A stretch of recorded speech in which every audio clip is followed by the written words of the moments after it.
Each of these fabric pieces was dyed using leaves from my yard or my neighborhood. Wherever you are in the world, you can probably find at least a few leaves that can be used for dyeing textiles. In this video, I'll share with you a few of my favorites. First up is the leaf of the red ginger plant, also known as ornamental ginger or torch ginger. These leaves never fail to give me good color. It's one of my favorite leaves to dye with, and I consider it to be a staple. We grow them in our yard, and I also propagate these plants as well. The color provided by these leaves can range from like a golden brown to a deep maroon, which is really nice. I do soak these leaves overnight in water prior to boiling them.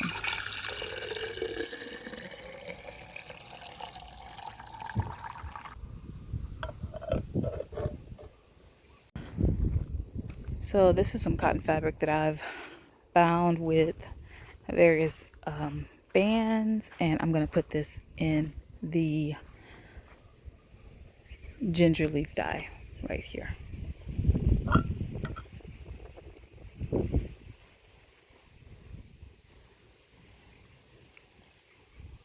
And over time, this color is going to get darker.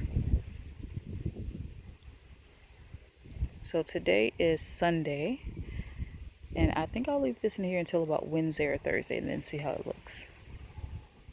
And check on it periodically. A slow process. All right, so this is one of our patches of Brazilian joyweed, and these leaves make some really nice orange dye, and we've mostly in the past used it to do what's it called, eco printing, or tapping the color out of the leaves onto fabric. But I recently discovered that boiling the leaves will give me an orange dye, and when you just put the leaves in water in the sun, it's not as effective as boiling it. So just boil them and then put the dye in the sun and let it use it as solar dye. So I'll just get some pieces here and boil them.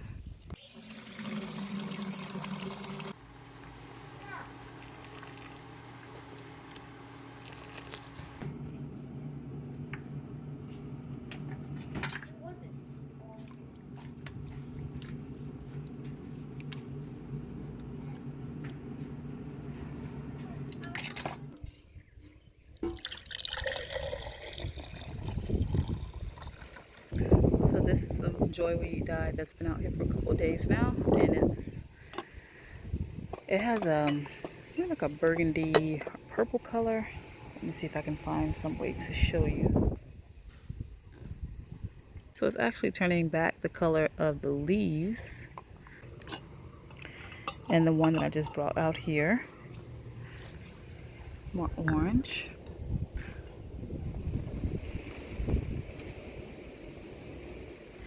This nauapaka is probably my most favorite leaf to use for dyeing fabric, and that's because it gives me green dye in so many shades. I consider this to be a staple along with the ginger leaves.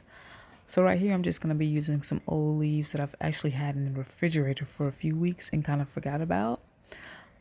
But prior to that, I showed you a patch of naupaka from our neighborhood, as well as some that I propagated and am now growing, which makes me very happy. I used to soak these leaves prior to boiling them, but I no longer do that.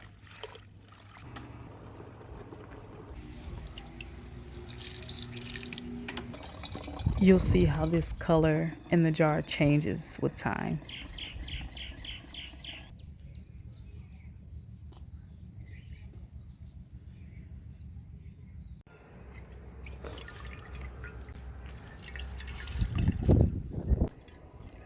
I just think these leaves are so special. Sometimes the dye that they produce appears to be black, and then I'll put fabric in it and take it out in a few days, and it'll be lime green or like the brightest green. It's so interesting. Okay, so let's take a look at some of these fabrics that have been dyed with leaves. I'm going to start with the joyweed and just kind of look at this color. You saw it a bit in a video or in a clip from the video.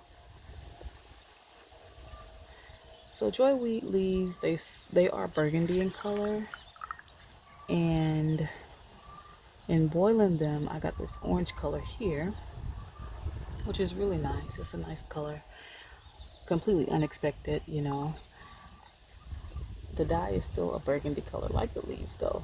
So I found that to be so interesting about dyeing fabric with plants, is that you will get a color that is different from the actual plant material.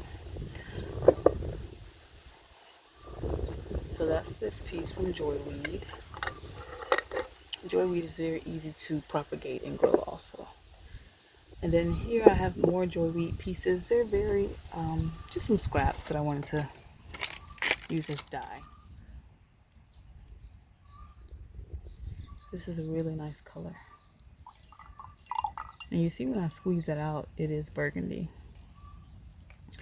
But you see these pieces, they're like, I'll call it like yellow orange, I guess. It's more yellow than orange actually. It's like a deep yellow, like mustard yellow actually, almost. It's very nice.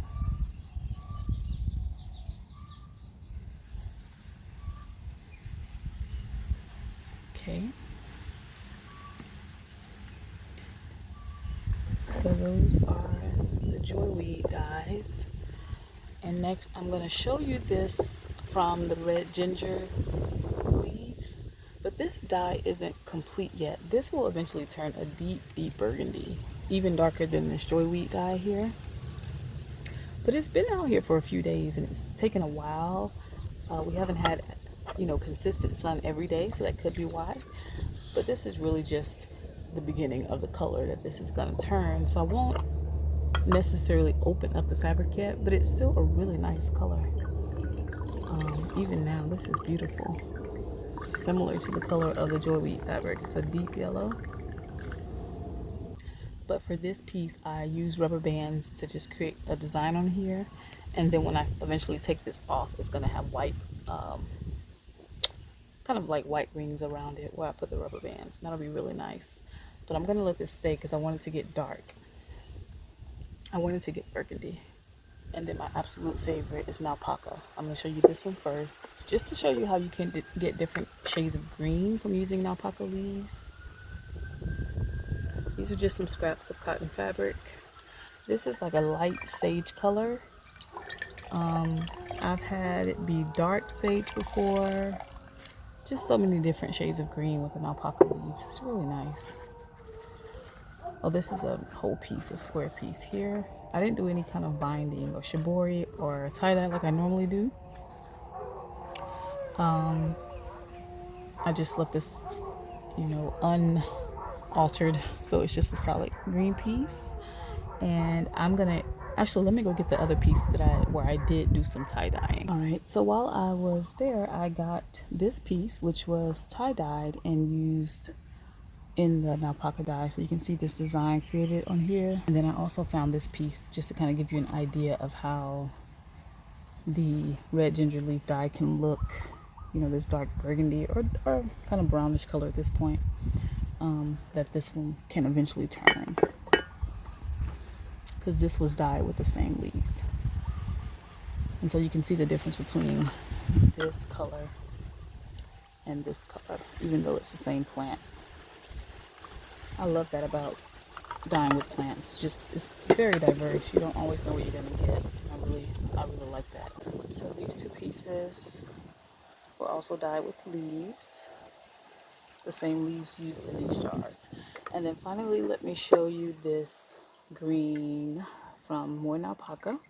You can see the difference in how dark green this is versus this one right here, which is getting more of a light sage green. So all of this just depends on the heat, you know, the heat, the intensity of it, how much heat, maybe how many leaves were used in boiling, etc. But this is just really nice. And green is my favorite color, so I think this is beautiful. And then let's untie this one and see. Let's see what kind of contrast we have. Check out that color.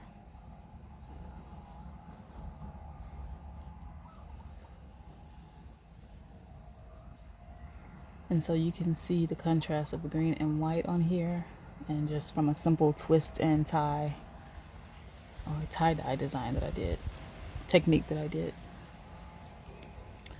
So these are the results from dyeing with these leaves to show you. If you have any questions about any of this, you can post it in the comments and I will respond. Thank you for watching.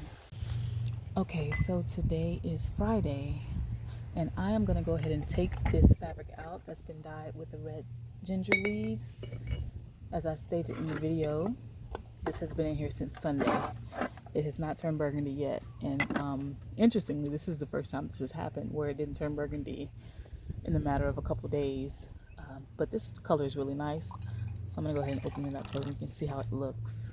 It's got some little darker spots on here, and that happens when I leave the top off for a bit and the sun directly gets on the fabric. Alright, let's get these rubber bands off and see how it looks. Well, I thought it was going to leave some white spots, but that is not what's happening here. It's unpredictable, you know, and I enjoyed that about solar dyeing especially. Yeah, here's a contrast.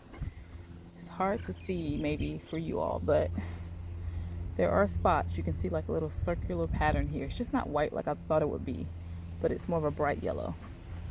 And then you can see these darker spots up here. So that is the piece in here since Sunday, and this is from the red ginger leaves, the leaves of the plant. Here's a container that used to have dye in it, and this is how the dye usually looks. So you can see the difference over here and this one. So that is that. You can really see the pattern better here.